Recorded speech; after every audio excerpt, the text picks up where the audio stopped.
everybody for joining. We'll go ahead and get started.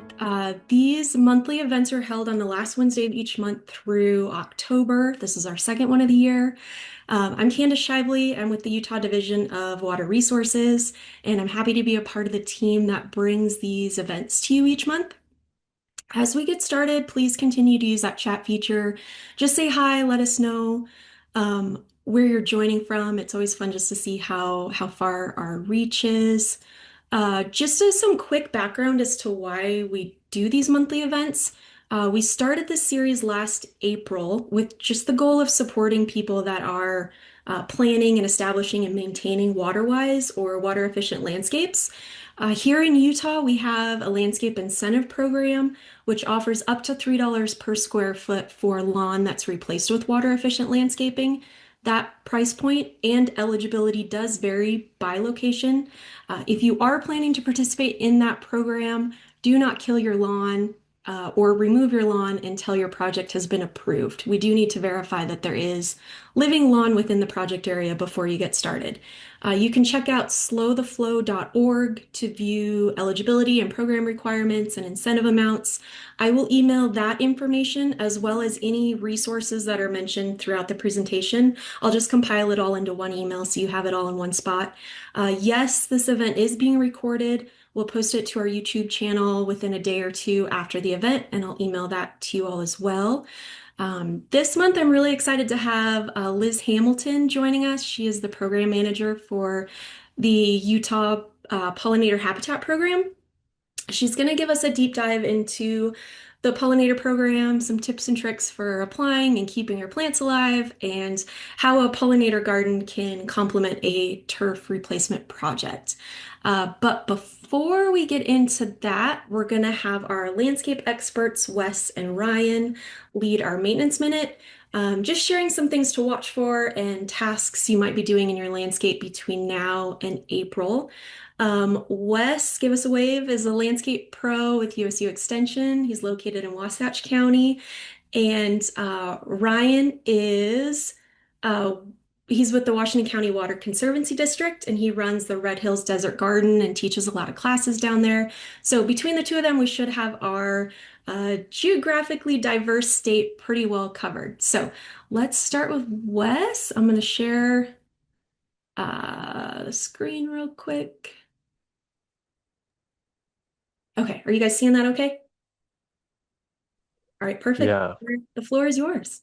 Okay, perfect. So, as was mentioned last month, if you tuned in last month, and you'll probably hear again this month and maybe throughout the year, this season or this year has been a little abnormal, which is becoming the normal. So it's been quite warm, um, even up here in northern Utah, where I'm at in Heber City, and up into Summit County, and even the colder spots. So some late March, early tips that, depending on where you're at, may be. Um, a little early or maybe a little late, but we'll just go for it here. So the background picture I wanted to mention is one of the Pollinator Habitat Program plants that we got a few years ago with our program, and they're doing great. So the first tip is to prune out the dead material from the herbaceous perennials. So I'm sure it'll be touched on today, leaving some of that around through the winter for pollinator habitat.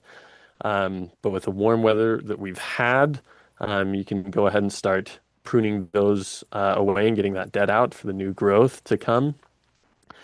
If you haven't already, prune landscape woody plants if needed. Of course, this is different than a fruiting plant, right? So, pruning landscape woody plants and trees isn't necessarily a yearly task that you have to do, but this is a good time to do it if those need pruning. With the dry winter and pretty dry spring that we've had, check your perennials. So depending on what water you are on, if you're on culinary water or if you're on secondary irrigation, that'll vary, depending on where you're at. But check your perennials and if needed, drag a hose out there or a bucket and give those that are dry some water. I saw that we have a little rain in the forecast, hopefully next week. So fingers crossed for that. In tandem with that, spring right now, it's a great time to apply mulch to inhibit the annual weed germination. For those that haven't popped up already and to keep that soil moisture, what we have, from evaporating from the soil surface. Soil sampling is a great time to be, or spring is a great time to do that soil sampling. If you've got, especially if you have a new area where you're putting in some plants, and just want to have a pulse on what that soil and nutrient makeup is. And then just a note on tilling, if you're going to be tilling, um, just can't emphasize enough that tilling too wet of soil can cause some really bad issues later on. So, a little tip, if you can ball that soil up in your hand, um, and it holds together, but when you drop it from about, just straight out from your body, if you drop that and the ball breaks apart, that's usually a good indication that it's not too wet to till. So just don't be tilling on anything that's too wet. But that's it for me. Awesome. Thank you, Wes. All right. Next, we have Ryan with Washington County. Okay, yeah, it's been an abnormal spring for us as well here in St. George. So one of the first things I noticed is our winter annual seeds, particularly the mustards and bromes or cheatgrasses, they germinated a lot earlier this year before most people had put down pre-emergent. So if you've got these in your yard at this point, they've probably gone to seed. It's really important that you go and hand pull them and throw them away before otherwise those seeds you're just going to be adding to the seed bank in your soil and you'll be battling them again next year. So, I mean, it's an ongoing struggle, but I think it's especially critical this year with just the timing of everything. Um, Pull them out, throw them away. Irrigation also began earlier this year with the warmer weather. So I would just caution you not to overdo it. We've had in the last 2 weeks we've been in the 90s. We are going to cool back off next week. It looks like down to more seasonally appropriate weather. So here in Washington County, you shouldn't need to water your lawn more than one time a week this time of year, maybe two times if we're in the 90s still. But don't set it at that high threshold with the heat wave we've had and then forget to dial it back. I would also just, if you don't have a smart controller, get one. The rebates are available, takes a lot of the guesswork out of it, and you don't have to remember week to week to adjust based on weather. It does it for you. Now is a great time to plant. Nursery inventory is really, really great in the spring. I always caution people, you'll see a lot of the small perennials. They're a little tender in our area, lantanas, ruellias. Just watch in case there is a late frost. You may need to cover those if you've already planted them and we get I don't see it coming, but it could happen. Those are very sensitive. If you are trying any zone 9 plants, we've been growing a lot more of them in this area.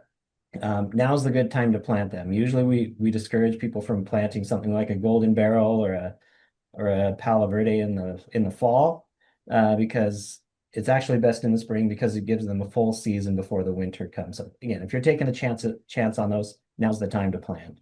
Most pruning should be done. The exception is if you have mesquites, acacias, palo verdes.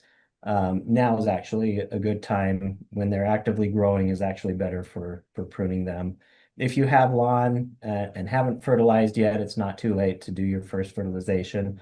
And as far as your other landscape plants, if you don't have any problems in the landscape, you probably don't need to add fertilizer. Do a soil test beforehand to see if that's even necessary. So that's what I've got for the Southern Utah area.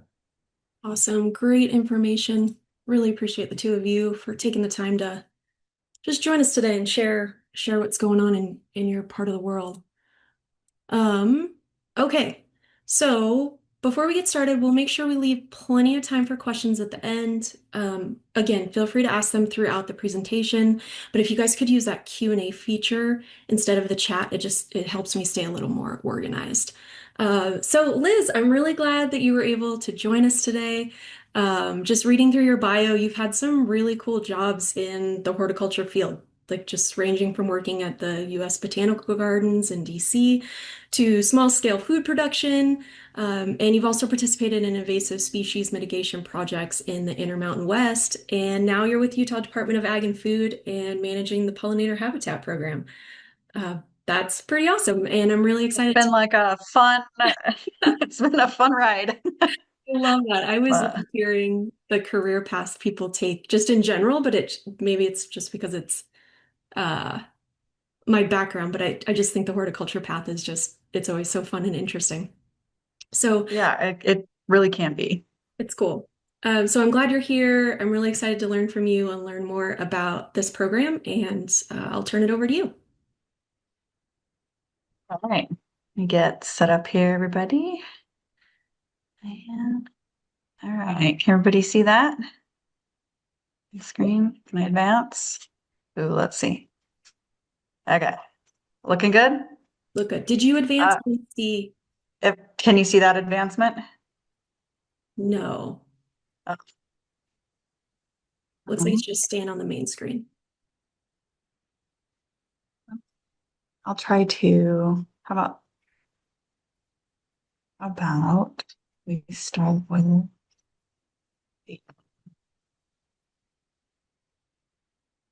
can everybody see that one? Yes. Okay. And then if I go to let's do this. Now, and then if I advance, can you see that? Yes. Okay. Perfect. All right, cool. Thanks. Sometimes I've had that happen before where I didn't want to advance. I don't know why. Okay. So if you can all see this. Hi, everybody. My name is Liz. I am the Utah Pollinator Habitat Program Manager. And we'll just give a little bit about the background of the program and why we do what we do, and then some design, Q&A, frequently asked questions, and then hopefully some fun questions at the end. Okay. And like Candace said, if you guys have questions, feel free to ask as we go, and she'll get to them at the end. Okay. So the origins of the Utah Pollinator Habitat Program. In 2021, the state legislature passed House Bill 224, introduced by Rep. Ashley Matthews, and that created kind of a really vague overview of a pollinator habitat program. It was ideally going to be some kind of grant program. They weren't really sure what that looked like, but the idea was to get more native species out and on the ground and available for people to help build those habitats in their backyards and then on larger scapes. And so it was funded under the Department of Agriculture as a 3-year pilot. And that pilot was to include public education and outreach, some kind of native plant, live plant and seed distribution option, and then a grant program that shows a 75% or 75, I actually wrote this backwards on the presentation. It is supposed to be 75% from the homeowner or awardee and 25% cost. Backwards. 75% cost from the state and 25% cost from the homeowner. Okay. And then it was very successful last year in 2024 being the most successful year, or 2025 being the most successful year. We awarded just under 400 individuals and put about 85,000 plants on the ground. And in 2025, it was also made permanent. So the pilot program was such a success that the legislature picked it up and made it permanently funded with ongoing funding for this program to continue. So a little bit about the summary and the goals of what we're working towards. And so this is a statewide effort to improve pollinator outlook and boost pollinator populations. Our current pollinators and native pollinators are in decline, and then all of those food web networks that depend on those native pollinators, like our birds, are really seeing their numbers go down. And so this was an attempt to try and rebuild some habitat to make those native plants more available to those native insects and then the critters that rely on them. So increase public awareness on the importance of the relationship between native plants and native pollinators. So many of our native insect pollinators are obligate species with our native plants. And what that means is that that particular insect only pollinates that particular plant, or that particular plant can only be pollinated by that very specific insect. And so working on trying to rebuild some of these lost wildlife corridors is very important. We also partnered with Utah Friends of Monarchs, which was really lucky in getting Dr. Doug Talamy to present a webinar in 2024. If you go to the Utah Pollinator Habitat website, you can find a link to our YouTube channel, and he is a famous entomologist, and he did a whole special on specifically insects in Utah and their keystone or very important native plant species for here. And then part of what we're working towards moving forward in the future is offering new incentives as we gain momentum and now have permanent funding. And this year, for the first year, we offered plant spring orders for organizations doing habitat rewilding as well. So excited to start getting those plants out the door. We actually started with that just last week. So why natives? Why are they important? So as Wes maybe touched on a little bit this earlier in the webinar, this year is going to be a little bit weird. Our watering situation is going to be stressed. And so waterwise, native, well-adapted plants are going to be really important moving forward. I also touched earlier on native insect preference. Many of our native insects are uniquely evolved to specifically feed on these native plants. And so it's very important that we offer forage for them. And then building pocket habitats can help us reduce fragmentation, which is where we had a wilderness corridor, and then through population growth, roads, yards, houses, these areas of wildlife get chopped up or removed completely. And so anytime we can add any sort of refuge or vital nesting spaces back into those areas that didn't have anything for these insects and other native species to be able to have these stepping stone spots for them to be able to stop and utilize those spaces is very important. And in this presentation, I'm going to focus mostly on yards since it's a landscaping and waterwise gardening series. And so focusing on smaller yards, urban spaces for this one. So do small gardens matter? I've heard that question quite a bit, like what kind of difference do I make in such a small area? I've got a picture here where they've used this parking lot as a strip for some wild plants. So they absolutely matter. So like I said earlier, we're addressing as much as we can fragmentation with our native pollinators, for our native pollinators here. And so insects often rely on specific plants, and then the more native plants you plant, the more insect biodiversity that you encourage in those spaces. Our non-natives are not necessarily bad to have. We're not saying that about those plants for your landscape, but they do support less biodiversity and less native insects than you would if you incorporated native plants into that landscape. Our native plants feed the food web. They produce exponentially more caterpillars. So in particular, larval stages for our insects like our moths and our butterflies. I was just listening to a podcast with an entomologist, and he describes caterpillars from moths and butterflies as the meat and potatoes of our food web, so to speak. And so, as you might imagine, more birds and small mammals eat caterpillars than almost anything else. A good example is, I think it's chickadees who eat seeds as they mature, but the hatchlings actually eat insects and are fed by insects by the adult birds. And I think something like one clutch of baby chickadees, which we have here in Utah, eats 10,000 caterpillars in a single clutch. So it's a lot of caterpillars that they may need to get up and going, and it's a very nutrient dense food for those birds. And so the more larval food stage for our native insects that you can food for that food stage for those insects that you can provide and put in your yard, the more insect output you'll be putting out, which directly supports everything around us here natively. And so part of what we do in this program is to put vital insect forage, larval forage in part of our mixes as well. So connectivity. So like I mentioned earlier, we talked about fragmentation and how that's affecting biodiversity. And so when you can get many small landholders together or homeowners together that are making small pockets here and there for those insects and those birds, you end up creating more of a functional, interconnected national park. If you're interested, I highly recommend searching out Homegrown National Park. It's a 501c3 that focuses on more in the Midwest. It's not much here in Utah, though I think there is a local chapter that helps people focus on putting small areas of native habitat into your yard. Powerhouse plants are also sometimes known as keystone plants.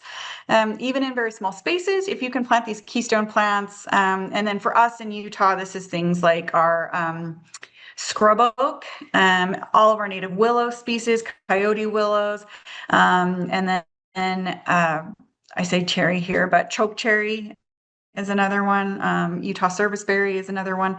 And these are considered keystone species because they support a certain number of wildlife species that either use the nuts or the leaves or the roots as of some kind of either like refuge cover or food at some point and during their life stages. They're considered super important. So planting these, even one or two of them in your yard can make an enormous difference to the area around you and the native species you help support. And then creating these urban wildlife corridors. So small gardens serve as these stepping stones for these places where they may be flying over long distances. And if they can stop in your yard, it makes that distance travel more successful as they move their genetics around the population. And then even if your space is limited, adding native plants contributes to fighting the biodiversity crisis by transforming ecologically dead landscapes into functional habitats. And what we mean by ecologically dead is that it just doesn't support much wildlife.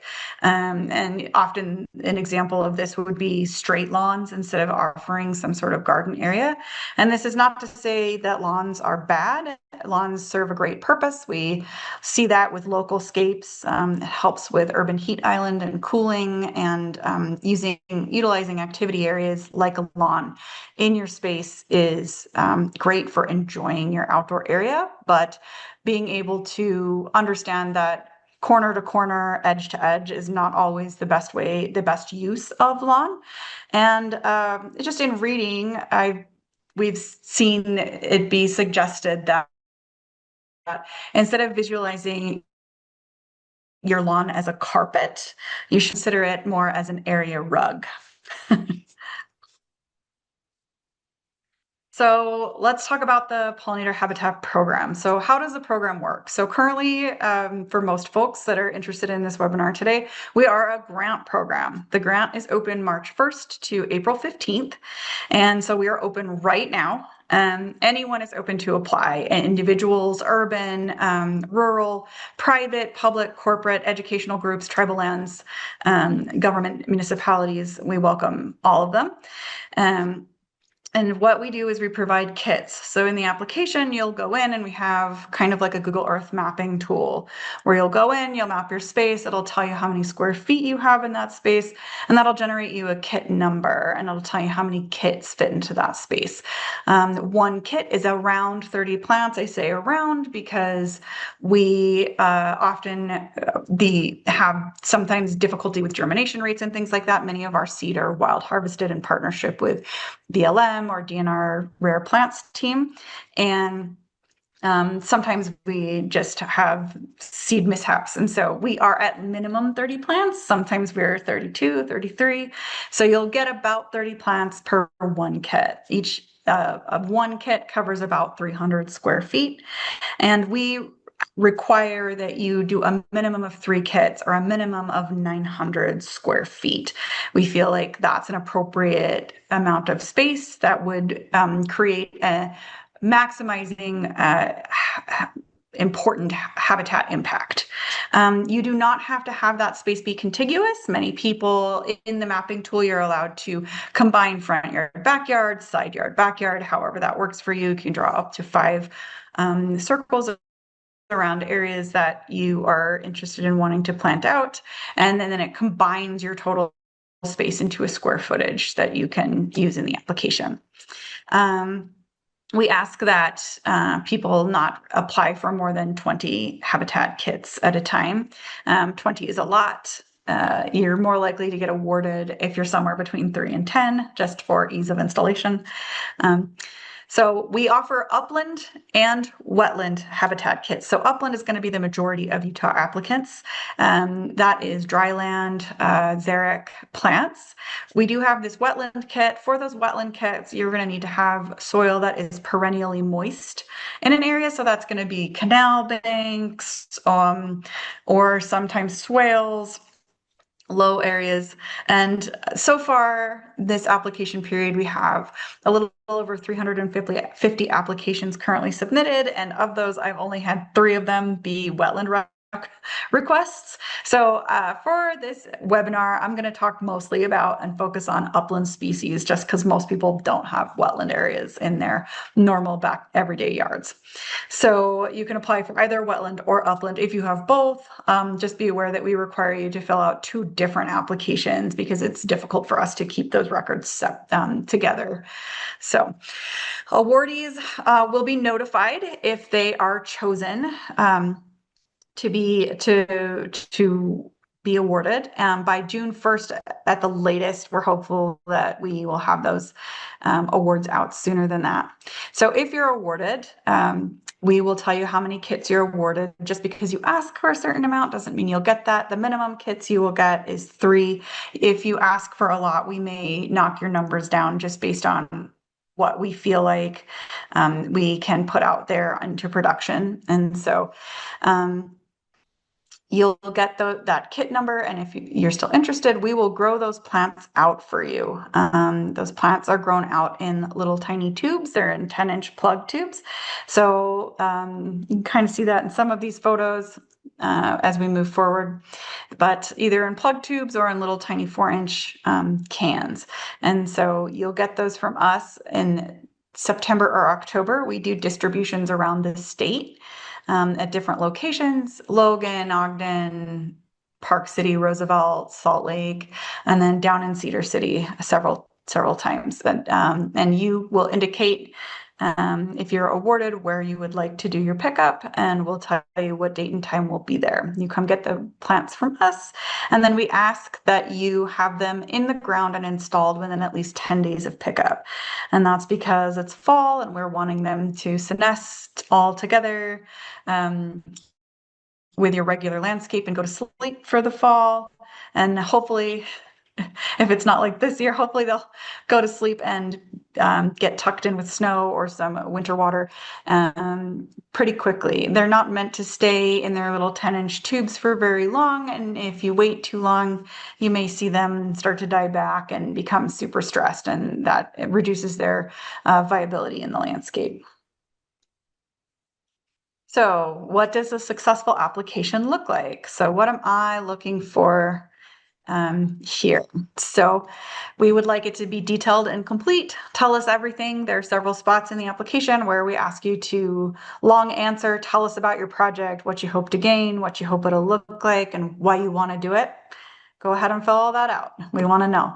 So a thorough explanation of your site preparation and layout. That's going to be, are you doing lawn removal? Are you not? Do you have a garden design in mind? Tell us what that looks like. And then irrigation addressed. So we understand, and I'll talk about this a little more as we move forward. This is just a generic preface. We understand that not every project will be able to get irrigation to a space or be able to completely have the funding to rip out and replace irrigation. But if you are switching and moving from one irrigation to another, or you need to update, we want to know about that in your application. And then do you have a management strategy? Specifically weeds is what we're looking at there, what that looks like moving forward for you. And then adaptability, high potential for successful establishment. So we want to see that you're committed to monitoring that space and making sure that It's not going to be an easy ride for you, particularly in that first year as our little babies get established. And then that you'll have a patient approach to planting with natives. Many, like I mentioned, our plants come to you quite small. And so in that first year, of course, you're planting in the fall as well, but you probably won't see blooms and you need to wait a full year to really see results. And then most herbaceous perennials are not considered fully established until year 3. And so just understanding that you probably won't see the full potential until the end of summer of your 3rd year, that's what that's going to look like. Okay, so just an overview of our plant kits. Kind of like I mentioned earlier, the way things work is that we don't always have every plant every year, and that depends on seed availability and viability and just space for what we're capable of doing. I'm only going to touch on the upland habitat kits at this time. Like again, I said that we do have a wetland kit, but most people don't apply for that one. So I'm not going to really discuss that one today, but we have 2 different kinds of kits. There's a northern upland and a southern upland. You can find this graphic on our website as well if you'd like to revisit it later. And so you will get plants that are specific to your area that will thrive there. Some of the plants that we have and we offer in our kits are going to be native to both northern Utah and southern Utah, and so you'll see that crossover. But some plants won't thrive up north and some northern plants won't thrive down south, and so they don't always they will not end up in those kits if they're not viable for your area. Most everything in our kits prefer full sun and a well-draining soil. I understand that there are big chunks of Utah that are heavy clay. That's not to say you can't be successful with our native plants in that heavy clay soil, but it just takes a little bit more attention to your watering detail in those areas. And then also, people always ask if we could put together a shade kit, but natively in Utah, there's not too much shade unless you're at elevation. And then our plants that are happy in the shade at elevation aren't happy in the valley. And so because of the inability for those plants to really do well down at lower, hotter temps, and then not that many people applying who live up high, we just don't offer any kind of shade kit. So our plants will maybe survive a year or 2 in full shade, but they'll die out pretty quickly. And so if you have a full shade yard, we're not necessarily the right for you, unfortunately. Also, before my time, the committee that was running this program previously did a really incredible job of curating a list that blooms from the beginning of May all the way through September so that you're getting a continuous bloom time in your yard. That's not only just for aesthetic purposes, can help you create a really beautiful landscape, but it also is for that food source purpose for our pollinators. And then irrigation is required to really successfully establish your upland plants. Again, we understand that not everybody can put in irrigation in all of their projects, but having irrigation will help you be successful probably right out the gate at a higher rate than you would be if you did not have it. And then all of these are xeric plants and are adapted to Utah, but like with anything, if you go to the nursery and buy yourself a xeric plant and you put it in the ground and then you don't water it, it probably will really suffer in that first year. And so watering requirements don't necessarily talk about watering requirements apply to established plants, not necessarily brand new small plants that need a little bit of help upon purchase and or gifting through this grant program.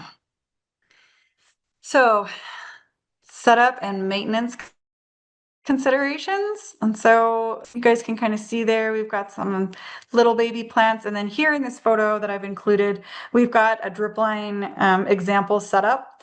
And a setup like this, they've done a grid system, which I really personally like. I like this because this particular type of irrigation is pre-perforated, which means the holes are already in it. You're not popping holes and running tiny, they call them spaghetti lines to each individual plant. What this does is it evenly weeps across a single area, so you can run it for a short amount of time, know that you got a specific level of saturation and that you saturated the entire area. I do really prefer this in this type of setup if you're really looking for a very natural meadow type scape.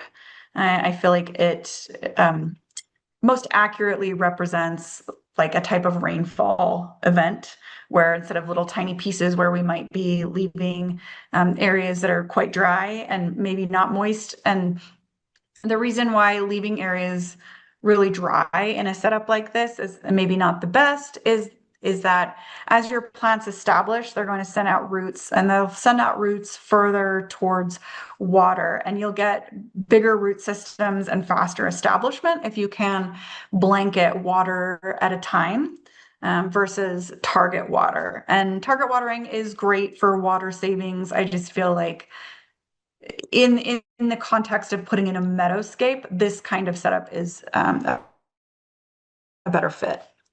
So not every application will be able to provide irrigation. So drip irrigation is preferred. We do ask you in the application what kind of irrigation you have or intend to install in an area. And if you have drip, it's worth more points than, say, overhead watering or rotor watering, and that's just for water saving purposes. We want to see that and then also that you're watering appropriately. Overhead watering, again, is not as common in Utah as it could be, and so it can be detrimental to several different plants in our kits that would like to not have that much overhead watering. There are kits available on the market that you can easily convert pop-up heads into drip line. And so what we've seen is people will go through and remove lawn to make way for some kind of garden. And then, of course, in the lawn, there were pop-up sprinkler heads. You can go through and cap those sprinkler heads and then attach drip line onto those, and that is a really great and easy cost saving way. You're not ripping out any of your lateral lines, you're using the existing system, and you can water efficiently that way. So one thing to think about too is that ideally in the native space you're creating, and this isn't on the application, I'm just giving some advice here, through any sort of water saving initiative, the native space is on its own irrigation zone. And so why you do that is because you can target water maybe a little more initially at establishment, and then as the seasons go on and the years go on and your native space grows into its own, you will water less and less and less. And so being able to dial that back as you go is pretty critical. And if you have a mixed irrigation zone, like you took out lawn, but instead of creating your native space all on the same zone where that lawn might be, you might have some lawn that's still in there and you leave one pop-up sprinkler maybe on the zone. So it's not really, and then if you have that, maybe some lawn still attached on the same zone to your native space, well, you may have, if your lawn was, say, Kentucky bluegrass, you may have some dieback on that native lawn because you're watering your space less, or you may be over watering your space because you're trying to keep that Kentucky bluegrass green. So it's in your best interests to convert a whole zone into that space instead of leaving some sprinklers on a zone working and some sprinklers not. Also, if you're applying for any landscape incentives, I don't believe you're allowed to mix and match zones like that. They will require you to have your garden spaces on one zone and your lawn on another. So how to water in year 1, 2, and 3. I did kind of mention that. Again, year 3 is when they're considered established. And so just like with any plant you find at a nursery, the watering recommendations for that plant are upon establishment, not upon planting. And so just making sure that you understand that just because it says it's xeric and it can handle no water doesn't mean that's what it wants when you put it in the ground, particularly if you're planting in high temps. My programs are delivering plants at the end of September or early October, which based on the last few years, has been quite hot. So if you go in and you put all these plants in and you're not watering at establishment, they will struggle and you may potentially see some termination.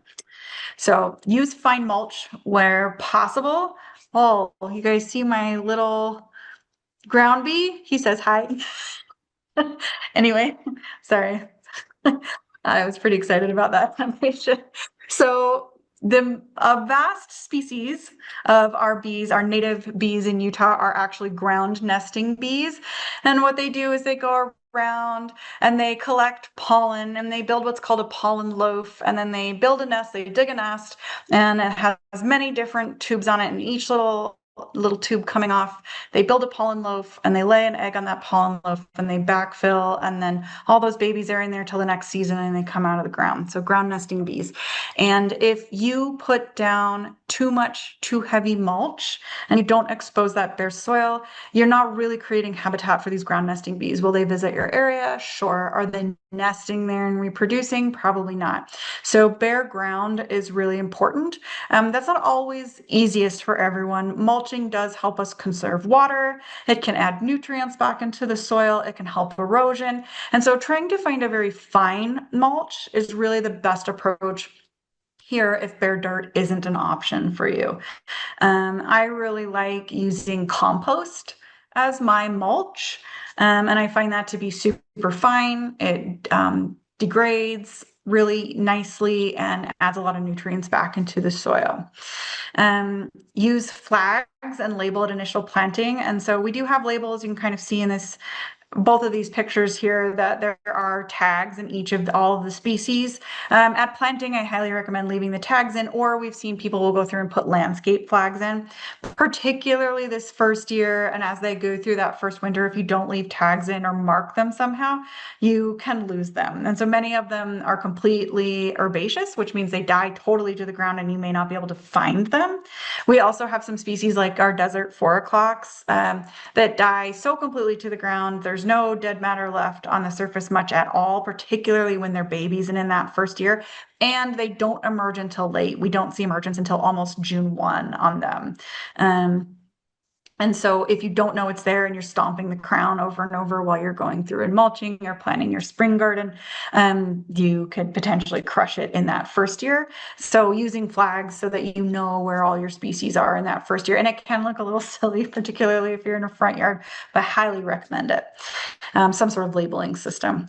And how often to water, we've talked about that quite a bit, but I'll also say that how often you should water, and I get this question probably more than anything else, is not a question I can answer very easily for individuals because it's going to depend on your soil content. Do you have clay? Are you sandy? Are you loam? It's going to depend on your exposure. Are you higher elevation? Are you lower elevation? Are you south facing? Are you north facing? And it's also going to depend on your watering system. Is it drip? Is it overhead? What does that look like? So I can't give blanket statements for how long you should water. What I can say is that imagine the root ball of the plant that you're planting and how much water it would take to totally saturate that root ball, and think about how hot it is. And so you should probably try to saturate that entire root ball, at least if you're in full hot sun and it's over 75 degrees, I would say twice a week. If it's over 90 degrees, I would say 3 times a week. If it's under that, you can probably do once every 2 weeks to try and saturate that root ball, or as best that you can. And that's the most detailed I can be without getting into very specific landscapes and features. So do your best. Overwatering damage looks a lot like underwatering damage. It's kind of difficult to tell, but I will say I'm always available for email and a phone call if you need help. Okay. So weeds, that's your other big challenge that you're going to have, as you might imagine, if you're not using dirt and you're going with bare ground weeds and you had weeds in a space, weeds are going to continue to be your biggest consideration. So let's talk about some options for weed control. The biggest one is hand mechanical pulling, doing it on your own. That's probably the best for the space, probably the hardest on you as the space owner. So do what you can. It's easy. We understand that not everybody can do everything. Weed barrier fabric, a lot of people ask about that. Again, we have our little ground nesting bees. And so if you put down weed barrier fabric, we do not recommend this because it prevents ground nesting bees from being able to use that space. So the other thing too is that many landscape incentive programs also will not allow you to use weed barrier fabric in a space. The Jordan Valley Water Conservation District has a really great old article that you can go back and read called Why Weed Barrier Fabric is a Weed. And it is discussing all the reasons why you should not use weed barrier fabric, microplastics, bad for your soil microbes. They do prevent weeds initially, but in the long run, as they break down and dirt and weed seed fly in, weeds still establish over that weed barrier. So it's not a long-term effective plan. Herbicides, people do ask that in our application. We will ask you if you will spray pesticides at any point in your property and what that looks like. Herbicides are a choice that you can make. Part of our insect decline is pesticide use. And so if you're going to use herbicides, being very careful about what that looks like and being very targeted. One option that we see people suggest a lot, which I think is a great option if you're worried about overspray or soil contact, but you have potentially a noxious weed like bindweed, right? That's everybody's nemesis. Is using, they call it like a container or the Ziploc baggie method. If you've never heard of this, you put the herbicide inside a Ziploc bag or like a condiment container, and you just put it in there. You're not spraying it or anything like that. And then you can take the plant, the offensive plant, like the end of the bindweed vine, and then you can kind of put it in that Ziploc bag or put it in that condiment cup, and then you seal the condiment cup or you seal the Ziploc bag, and then it's all contained in there. And what it does is it gives that plant, undesirable plant, time to suck in that herbicide poison and translocate it down into the roots, so you can be more successful and really direct in the spray that you use if that's the way you choose to go. And then using pre-emergent. So you can use a pre-emergent. That is a type of herbicide that goes on the soil surface and forms kind of like a barrier that prevents germination. So just some points on that. It doesn't, most pre-emergents don't help you if the weeds are already up. So if you're sowing pre-emergent after weeds are already germinated, it's not going to help you. It won't kill those weeds that are already up. So laying it, your timing on pre-emergent is very important. Something else to consider is that in these native spaces with these native plants that we're using, we're really hoping to see some wild sowing in an area, right? So we would love to have these plants self-sow and have baby plants come up everywhere. That's the idea, is that you're slowly increasing your plant count over time. And if you put down pre-emergents, they're not selective for whether it's Kochia or redroot pigweed or a beautiful Palmer's penstemon coming up. And so pre-emergents are non-discriminatory. And so if you choose to use something like a pre-emergent, you will also be preventing your native plants from self-sowing. So just some thoughts. A way you could get around that is by collecting seed from your yard and starting them indoors and planting them after you've put down pre-emergent. So another thing you'll see on the application is honeybee hives, and we ask if you have those on your space. Hives are great, and honeybees play a vital role in our agricultural system, but this program is specifically designed for our native bees.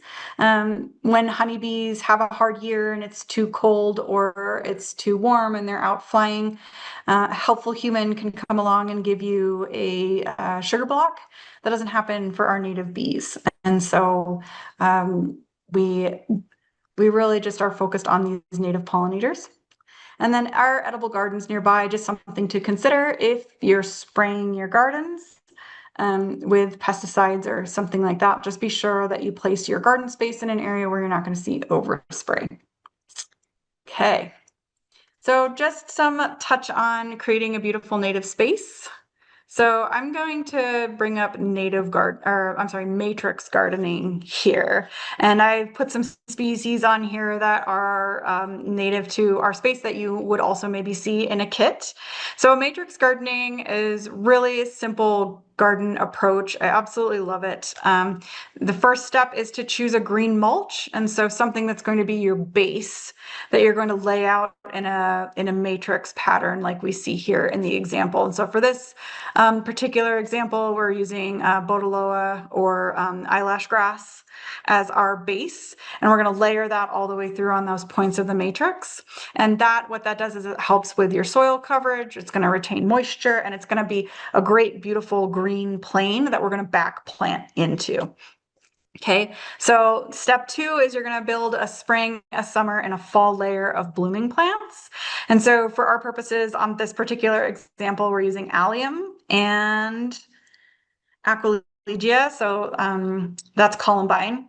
So an allium and a columbine are going to be our big spring bloomers here that are going to come up, sort of rise above that Botoloa and be really pretty initially for our spring blooms. And then you're going to have early summer blooms, and so that's going to be like your Helianthus multiflora. That is showy goldeneye, and that's going to bloom all season long once it starts. So it's early to bloom, and then it blooms all through the season, as well as your Gaillardia, or blanket flower is the common name for that. It's going to come up fairly early and start blooming and bloom all season long. And then we also have 2 bloomers that'll come up and bloom and be flashy, but then gone fairly quickly. And that's your Penstemon palmarii or Palmer's penstemon, and then your Penstemon xanthus or Wasatch penstemon. So you're getting lots of blooms right out the gate. And then 2 of them are going to carry us through and into the fall. And then in the fall, we've got Solidago, which is goldenrod, and Aster ericoides or gray heath aster. And both of those will start blooming at the same time your Gaillardia and or blanket flower and your showy goldeneye are still going, but starting to kind of look a little weary at the end of the season. These 2 are going to come up and be really beautiful. So you might notice that they're and the way we've designed this is that they're in pockets all together. And so we've repeated, so like your allium and your penstemon and maybe like 1 showy goldeneye are all together. And then we have your columbine and your Penstemon palmarii together. And then in the center, we have Aster ericoides, and that one's in the center because it's a great big huge spray, and it's kind of a taller, showier plant that doesn't do much until the fall. And so you're kind of clumping larger growing species to the middle, and then smaller and smaller and smaller to the outside. And what this does is it gives you a continuous bloom time. We have a really eye-calming sea of grass that looks neat and organized at first glance. And then pockets together of bloom. It's not all disorganized in a jumble. And what if you have a bigger space? So what you would do, this space by itself kind of represents a like 8-foot by 8-foot space, which is going to be about 64 square feet. So of course that doesn't fit our program, right? But you can take this and you're just going to make a grid out of this grid. So this is your basic grid, and then you're going to repeat it as you go to fill those larger spaces. And that makes it look cohesive and well thought out, even though we're mimicking a meadow space. Can you mix and match species? Sure, you could take some of this Botoloa or eyelash grass out and you could put in little blue stem or some other mixes, but the more species you add into it and not clumping it in really organized ways, even though it looks kind of disorganized at first glance, the more messy a space will be. And so this is just a way to sort of organize your native meadowscape in a way that looks cohesive without looking ill thought out as you go. And matrix gardening is really gaining a foothold in a lot of different places through the United States as alternative lawn management with the grass and everything else. And it's really catching on, and I think it's a really smart way to organize a native space. I will show you guys this. This is some of these I just pulled off the internet, but there's some matrix garden examples. But this top left picture here is actually the Jordan Valley Conservation Garden Park, and they have around their house demo where they have a waterwise yard around the fake house that they've built out in the garden. If you have ever had the opportunity to go check that out, they have a matrix garden that they have put in there, and it's a really great example, and you can walk through and take pictures. These other ones are just some quick examples, but you can see everything's very similar in height, except for very specific pockets of flower or shrub throughout there, or tree. And then we've pocketed specific bloom times together. And it's just it's calming, but it looks organized while maintaining a meadow-like look. So here's this. Okay, on our website, you can also find, just for your perusal, you can find some designs where people have, this isn't a matrix design, but they have put in the work to create examples of what your native space might look like using native plants from our kits. I highly recommend you go check that out. And then we also have native plant info sheets. So each species on our website that we put in our kits, on our website, we have an information sheet about each of these. You can see that picture, that little boy has got all of his sheets out in front of him. I think it's ready to garden. And it'll tell you the insects that it feeds, the water needs that it has at establishment, where it occurs natively throughout our state or the Intermountain West, and then how to identify it and what that looks like. So just some quick before and after photos of people that have utilized our program. So you can see here, we've got a before, lots of lawn, cool looking house. And then here we are 2 years later at establishments. So we've removed all of the lawn, put in some native trees and taken some out and replaced all of the lawn here. And then here's a space before it was lawn, kind of slowly dying back. And here we are 2 years later, pretty thriving pollinator space using our kits. Okay. I think that's most everything that we had talked about. I will say that one thing I didn't quite touch on too much was landscape incentives. It was more just pockets as we went.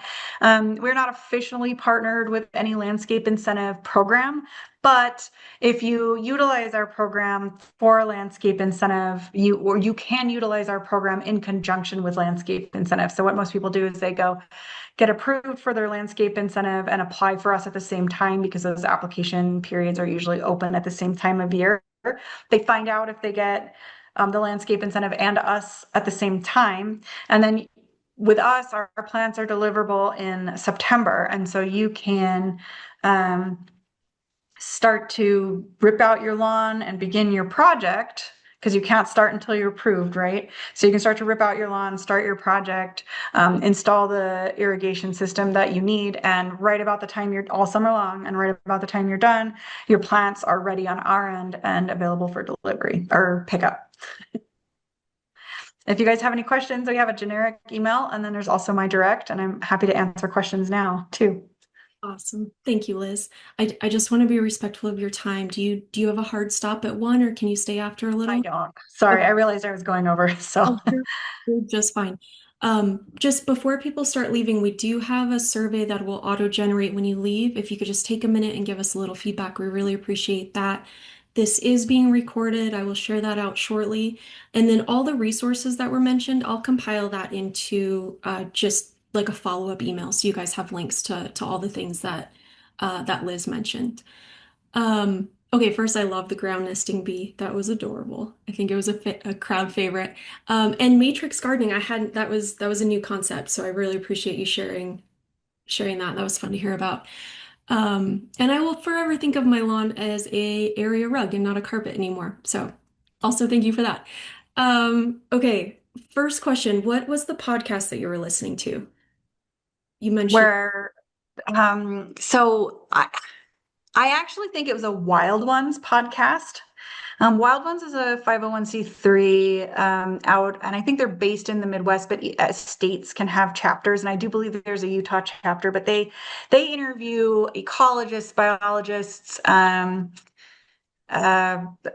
all kinds of folks that are in the industry that are interested in rewilding or native plants for smaller spaces.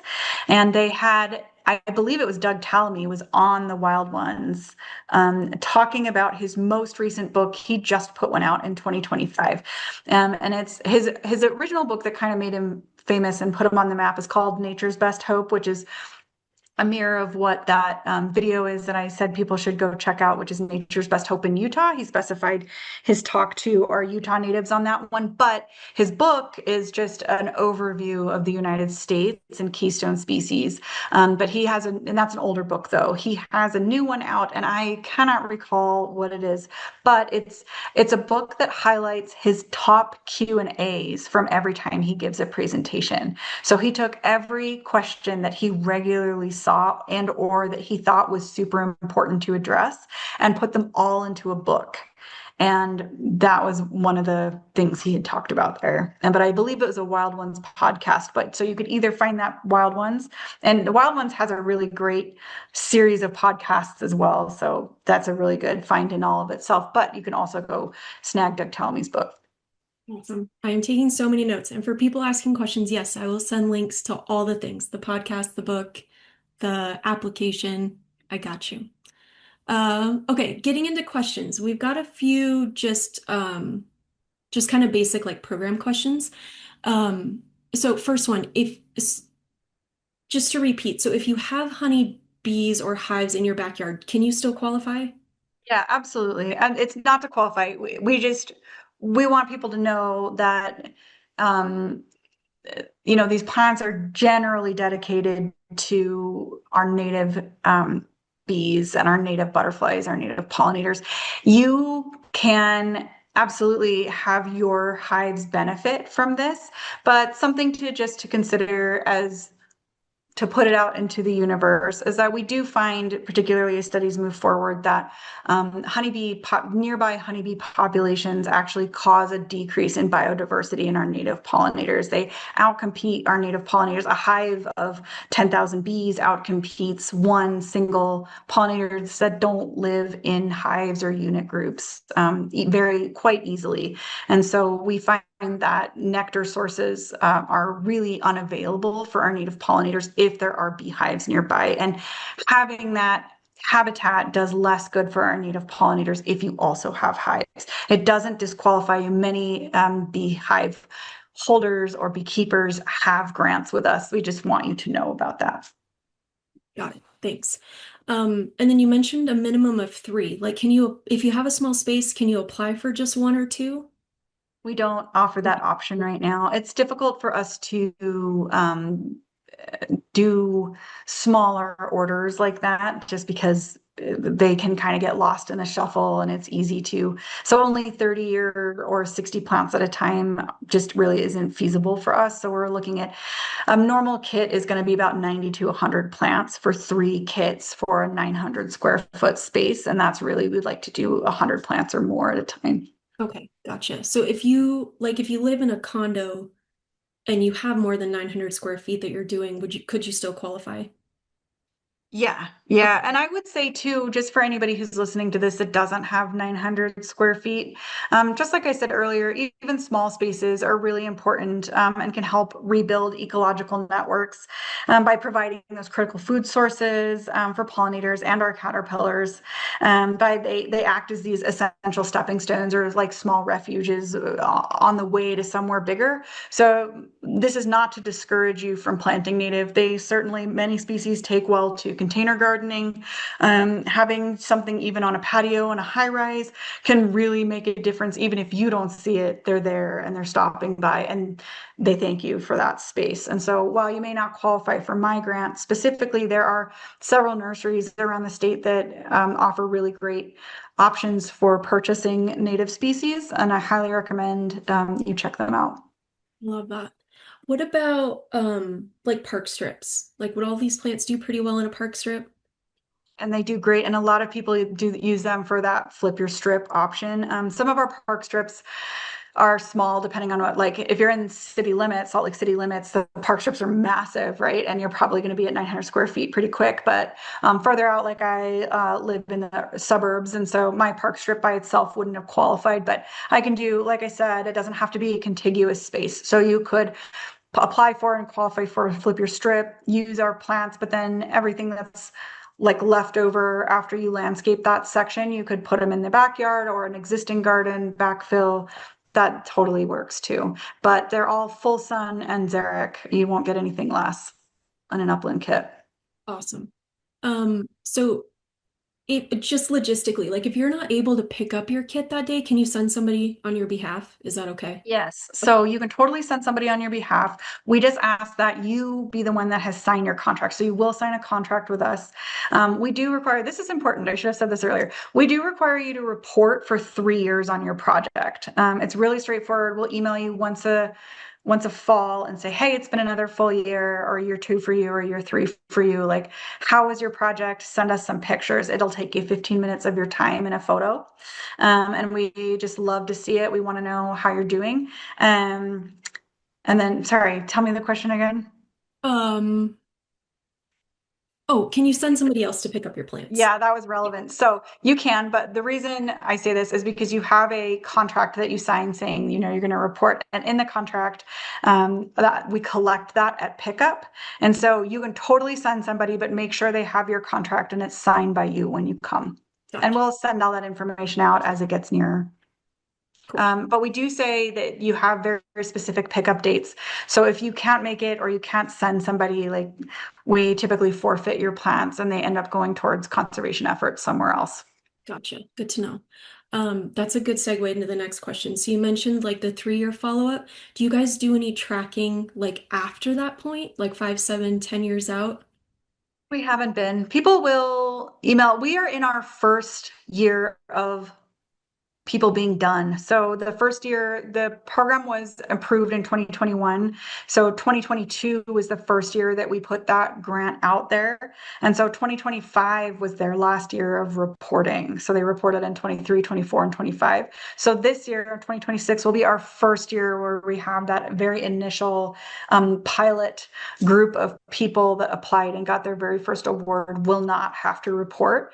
And so I think we don't have a plan to contact them after that first year. But I think moving forward, it may be fun to contact people and say, hey, it's been 5 years. If you'd like to report, we'd love to hear from you. But currently there's nothing set up for that, as this is our very first year where the very first people will not be reporting. Oh, what a cool program. Okay, so I don't want to take up too much of your time. So last question, who is collecting all of these seeds and growing them out for the program? Yeah, so 2 great questions there. So the seeds are collected several different ways. So Mindy Wheeler, who works for DNR and is like a powerhouse in that rare plant and native plant species cataloging, has our rare plants team, and they collect a lot of the species while they're out doing their rare plants cataloging. They sometimes find things that they think might work well for this program. And so they'll collect seed for us. They have all the appropriate permits to be able to do that out on BLM or Forest Service land. Just a plug there too. Please don't go collect all of your own wild seeds anywhere. It is often illegal if you're on public spaces. Make sure you're somewhere where you have the permission to be able to do that, or collect from your own yard if you can. But so they have a team, and then sometimes we purchase from BLM. We also have the DNR's the Great Basin Research Center that we can partner with sometime. But rarely do we purchase unless we can guarantee that the seed came from the Intermountain West. Cool. And in terms of growing out that seed, the Utah State prison system is where our plants are actually grown out. And the prison inmates have a horticultural program, and they grow out specifically native plants for rewilding purposes. So they'll grow out for DNR, forestry, fire, and state lands. And also, we're lucky enough to be able to have access to that program as well. And they come out with a degree if they go all the way through the program. They apply internally to be a part of the program. And it's a really fascinating program. They have several huge working greenhouses. They learn how to grow out these native plants and then care for them as well. They also have a working arboretum that they're building to train inmates on how to identify those native plants throughout the season as well. It's really phenomenal. That's amazing. I have some colleagues that have toured that facility, but I haven't had the chance to. It's on my list. I will say, yeah, we have been offering, for the first time this year, we're trying to kind of offer greenhouse tours to awardees. And so we did our very first one in February this year. So if you've been an awardee, we're going to try and do it 3 times a year. So you can piggyback onto a tour and go tour the facility and see where those plants are grown out and see the arboretum they're building. It's really spectacular. Oh, that's awesome. That's a great addition. Cool. Liz, this has been so great. Thank you for your time. I'm glad everybody could join us. We had an awesome turnout today, so it was great to have everybody here, and we'll see you all next month. Thanks, Liz. Yeah, glad I could be here. Thanks so much. Yeah, you bet. See ya.